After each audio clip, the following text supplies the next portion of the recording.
Nicodème, ça vous dit quelque chose? Vous savez, cet homme qui était fasciné par le Christ, qui voulait absolument le rencontrer. Cet homme qui s'est finalement décidé à aller trouver Jésus, mais en pleine nuit pour éviter d'être vu. Ils ont parlé longtemps cette nuit-là, peut-être jusqu'à l'aube. Et ce que Jésus a dit à Nicodème projette encore aujourd'hui des rayons de lumière.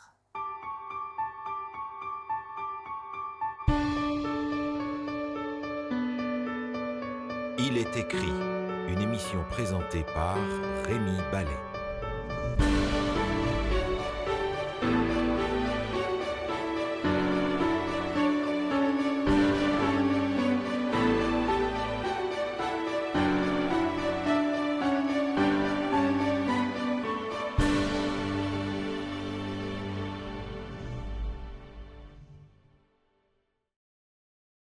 Bonjour à tous.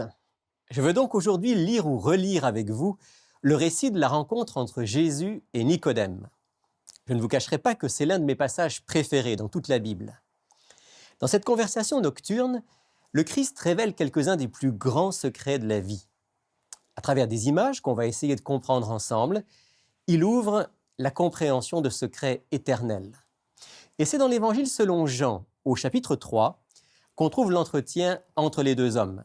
Dans l'émission d'aujourd'hui, je vous propose très simplement de faire la lecture du texte et de suivre pas à pas l'étonnant dialogue entre Jésus et Nicodème. Alors allons-y, Évangile selon Jean, chapitre 3, les premiers versets. Il y eut un homme d'entre les pharisiens, nommé Nicodème, un chef des Juifs, qui vint, lui, auprès de Jésus de nuit.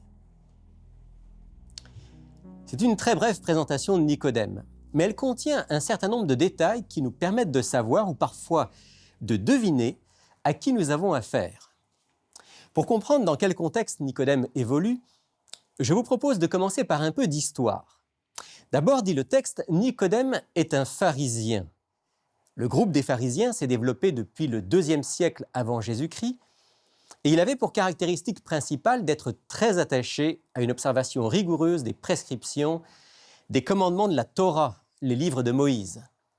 On doit aux pharisiens, entre autres, le recensement des fameux 613 commandements, 248 préceptes et 365 interdictions, qu'ils ont ensuite abondamment commentés jusqu'à former une tradition.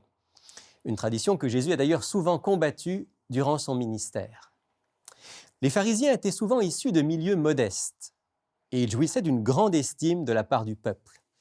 D'autant plus qu'on peut dire qu'ils étaient plutôt patriotes et anti-romains. L'apôtre Jean précise aussi que Nicodème était un chef des Juifs. Alors à cette époque en Israël, la plupart des dirigeants de la nation étaient aussi des leaders religieux. Il faut dire que les véritables chefs, ceux qui faisaient la loi, étaient bien sûr les Romains. Les armées, l'administration romaine exerçaient leur domination sur cette région depuis l'an 63 avant Jésus-Christ, lorsqu'un certain Pompée s'impose en Syrie et place le territoire d'Israël sous une sorte de protectorat romain. À partir de 40 avant Jésus-Christ, le Sénat romain donne à Jérusalem et à la Judée un roi local, le célèbre Hérode, que l'histoire a appelé Hérode le Grand, mais dont les pouvoirs étaient quand même limités à ce que Rome voulait bien lui laisser. Après plusieurs révoltes et séditions de la part des Juifs, la Judée est placée directement sous le contrôle d'un procurateur romain, laissant seulement la Galilée, les territoires voisins, aux fils d'Hérode, toujours bien sûr sous supervision romaine. À Jérusalem maintenant, la seule autorité politique juive était constituée par ce qu'on appelait le Sanhédrin, une sorte de conseil de 71 sages, présidé par le grand prêtre. Ce Sanhédrin pouvait gérer les affaires religieuses, mais aussi plusieurs aspects de la vie civile. C'était aussi un tribunal de l'époque. Il était composé de notables, de prêtres, souvent du parti des Sadducéens, et de rabbins, souvent du parti des pharisiens. Nicodème est donc un pharisien et un chef des Juifs, c'est donc très certainement un membre du Sanhédrin, un homme éduqué, riche et influent. Dans ce contexte, on peut comprendre pourquoi Nicodème choisit d'aller voir Jésus de nuit. Nous sommes encore au début du ministère public du Christ, mais déjà le torchon brûle entre le charpentier de Nazareth et la classe dirigeante d'Israël. Non seulement Jésus a commencé à attirer des foules par quelques miracles retentissants, mais il s'est permis de remettre en question l'autorité des chefs religieux. Pire, il a chassé du temple les vendeurs de bestiaux et les changeurs de monnaie. Il a prétendu purifier le temple. Pour qui se prend-il, ce charpentier de Nazareth? Qui lui a permis d'enseigner comme il le fait, sans avoir été à l'école rabbinique? Et jusqu'où iront ces actes provocateurs, comme ceux commis dans le temple de Jérusalem? Malgré l'hostilité de ses confrères envers Jésus, Nicodème se sent profondément attiré par Jésus. Il reconnaît en lui un homme authentique, spirituel, charismatique, inspiré par Dieu. Nicodème veut le rencontrer. Il a des questions à lui poser, mais si possible en toute discrétion, sans que ses collègues pharisiens soient au courant. Il n'est pas encore prêt à se montrer ouvertement favorable aux Nazaréens. Le temps viendra où Nicodème s'affichera sans peur en tant que disciple de Jésus. Mais il lui faudra vivre auparavant une expérience décisive avec Dieu. Pour l'instant, il préfère une rencontre de nuit. Maintenant que l'on sait un peu mieux qui est Nicodème, je reprends la lecture. Évangile selon Jean, chapitre 3, les 2 premiers versets. Il y eut un homme d'entre les pharisiens, nommé Nicodème, un chef des Juifs, qui vint, lui, auprès de Jésus de nuit et lui dit : « Rabbi, nous savons que tu es un docteur venu de Dieu, car personne ne peut faire les miracles que tu fais si Dieu n'est avec lui. » Voilà ce qui a fasciné Nicodème, et sans doute beaucoup d'autres avec lui, les miracles de Jésus. Pourtant, à ce moment-là, Jésus n'en a pas encore fait beaucoup. Mais les malades guéris, les démoniaques libérés et l'eau changée en vin à Cana ont déjà fait la réputation de Jésus. Nicodème a peut-être vu de ses propres yeux certains de ces miracles. Ou bien il a parlé avec des malades et il a constaté leur guérison extraordinaire. Alors pour lui, c'est certain, Jésus est un rabbi, un maître des choses spirituelles. Et ce qu'il accomplit vient de Dieu. Remarquez combien aujourd'hui encore, dès qu'on parle d'un miracle, les foules accourent. C'est normal, on espère tous trouver un remède miracle à la pauvreté, à la maladie et à la mort. Pourtant, Jésus répond à Nicodème d'une manière surprenante. Écoutez plutôt, je lis la suite, Évangile selon Jean, chapitre 3, verset 3.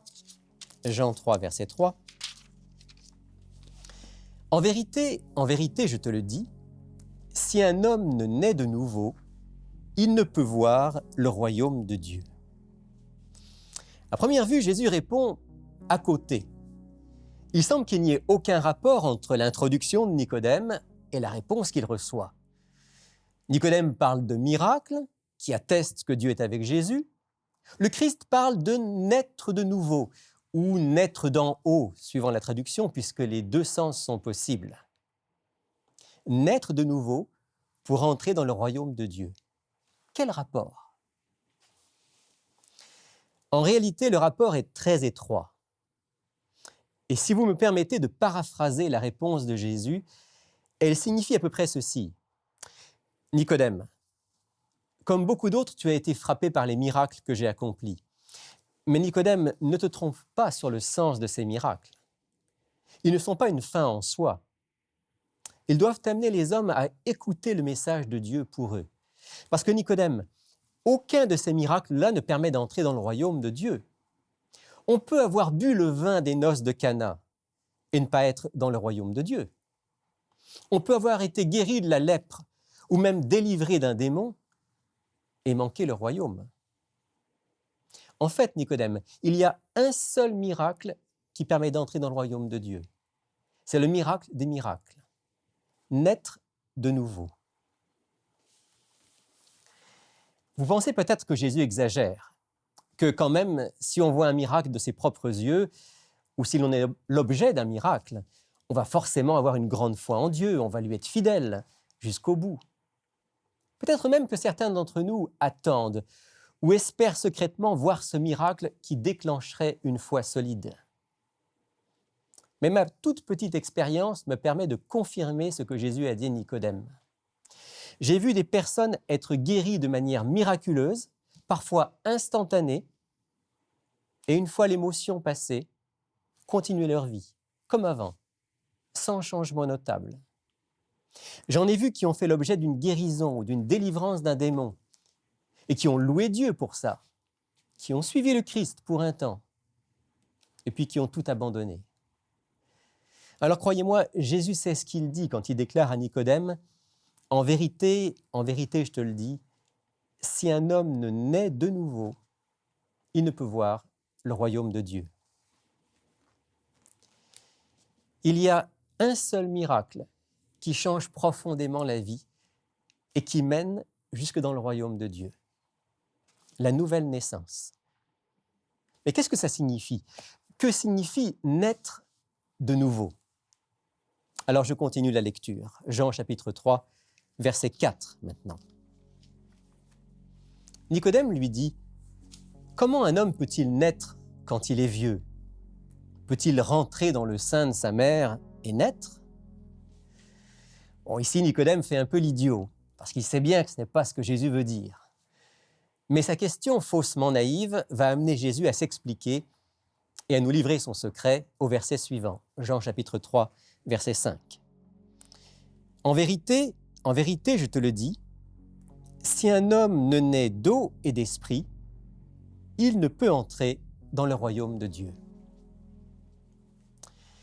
Voilà ce que signifie naître de nouveau, naître d'eau et d'esprit.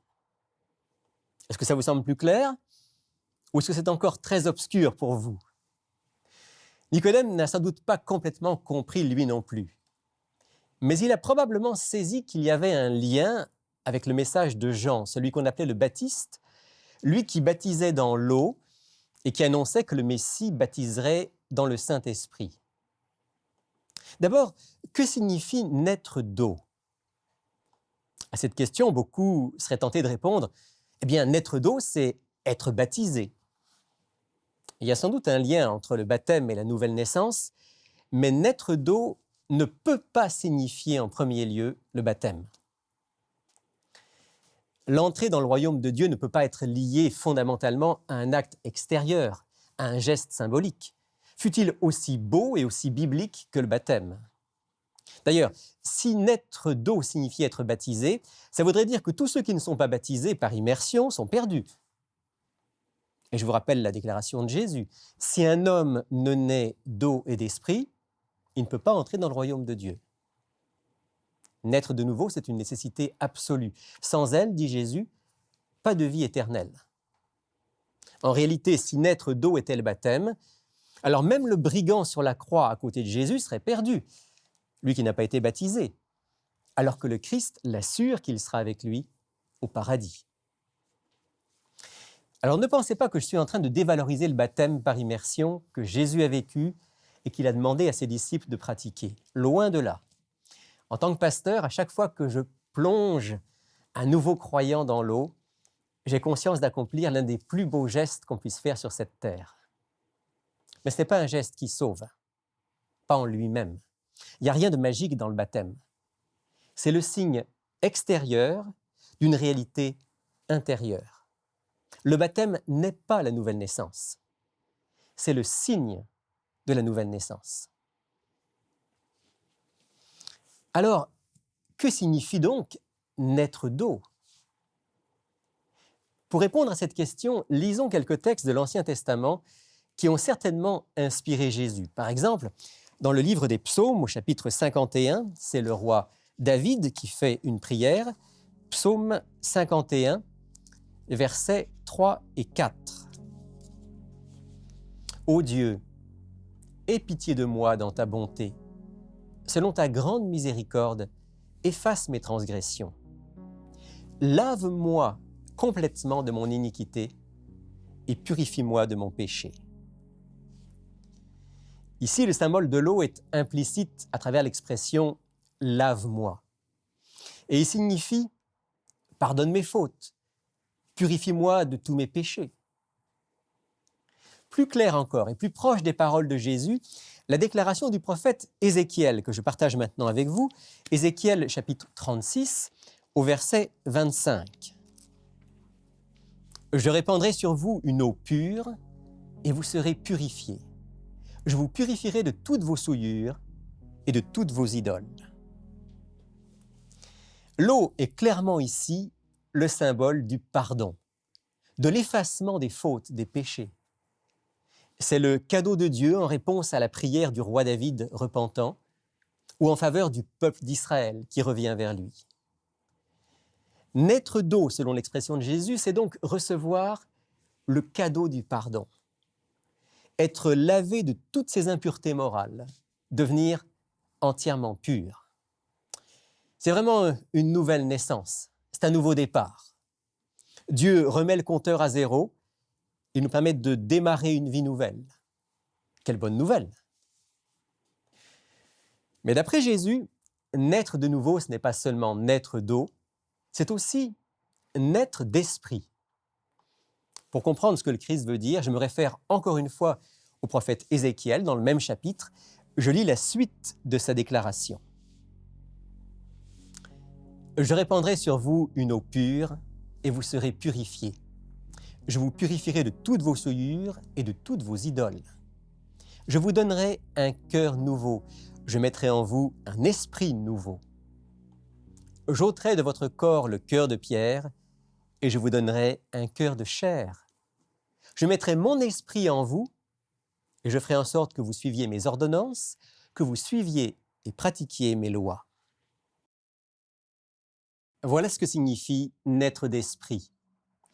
Non seulement Dieu nous fait le cadeau du pardon total, véritable nouveau départ, mais au même moment, il agit en nous par son esprit pour produire une nouvelle manière de penser, conforme à sa loi d'amour, de justice.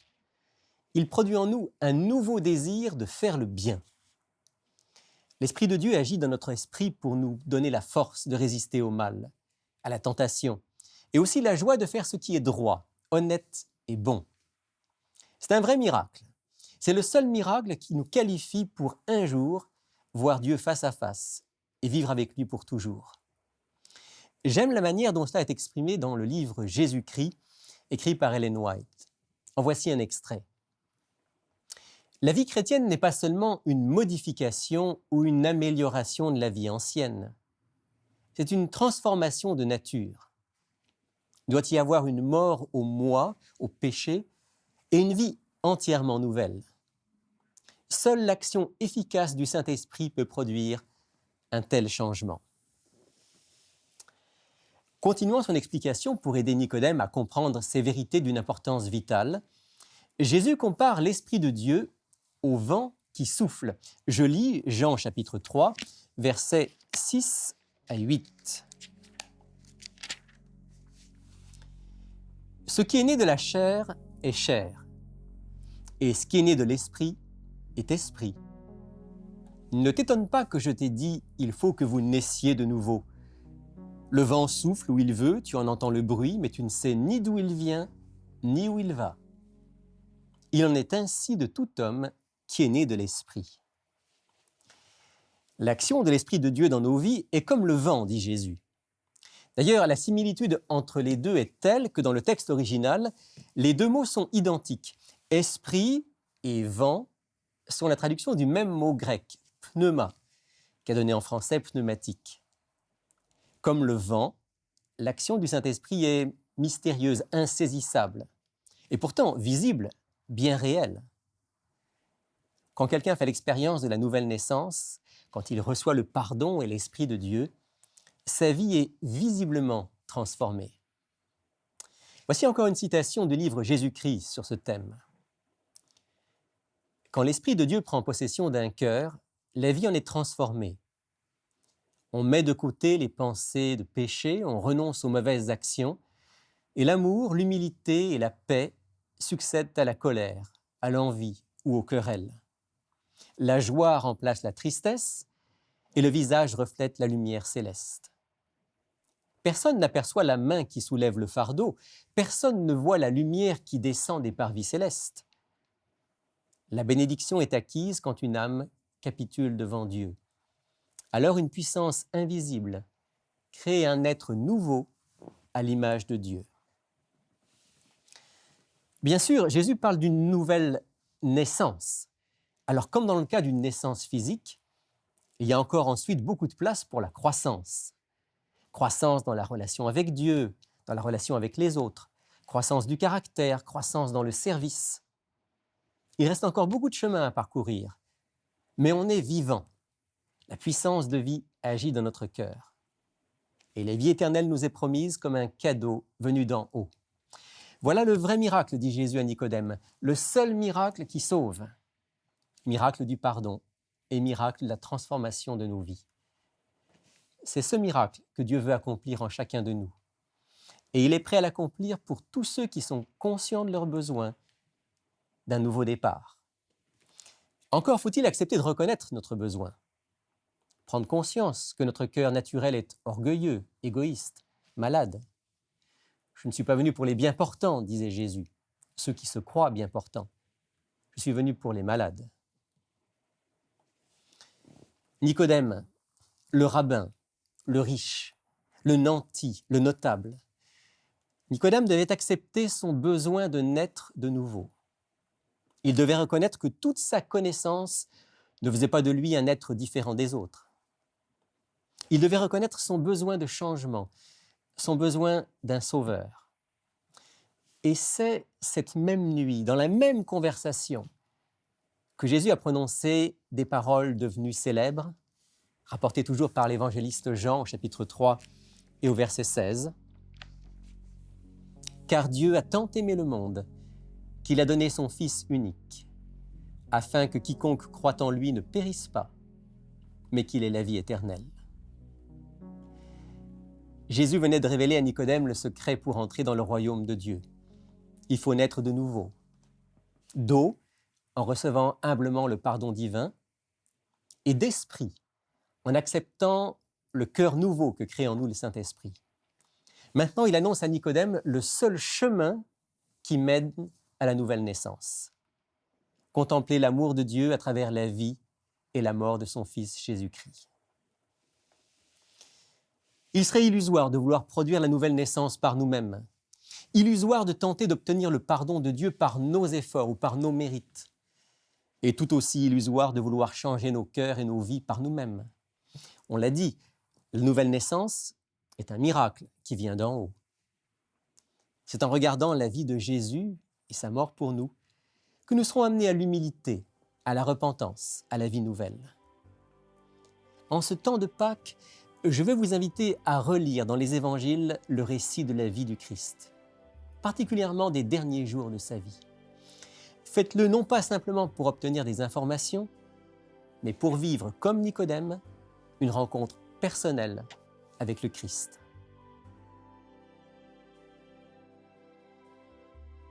Seigneur Jésus, en ce temps de Pâques, merci de nous rappeler que le miracle dont nous avons tous besoin, c'est le miracle de ton pardon et de la transformation de nos vies. Merci d'être venu au milieu de nous, de nous avoir donné l'exemple et d'avoir donné ta vie pour nous. Que nous puissions prendre le temps de méditer tout cela et merci encore pour ton grand amour. Amen. Si vous êtes dans la région de Montréal, ne manquez pas de nous visiter au Centre Il est écrit, situé au 4505 boulevard Rosemont. Chaque samedi à 10h30, un message biblique y est présenté et une large place est faite à la musique, la prière en toute simplicité. Pour connaître nos autres lieux de rencontre dans la province du Québec, visitez ilétécrit.tv ou appelez-nous au 1-866-729-3515.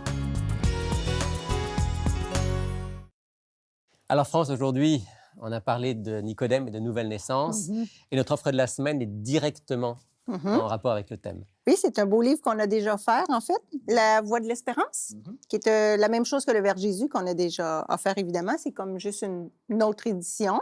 Alors, ce petit livre, je l'aime bien parce que justement, par rapport à la nouvelle naissance, on lit dans ce livre-là, dans les 13 chapitres, c'est un petit peu les 13 étapes de la nouvelle naissance. Alors, c'est un beau petit livre de chevet que moi, pense que non seulement c'est important de vivre la nouvelle naissance pour notre salut, mais c'est important de la renouveler à tous les jours.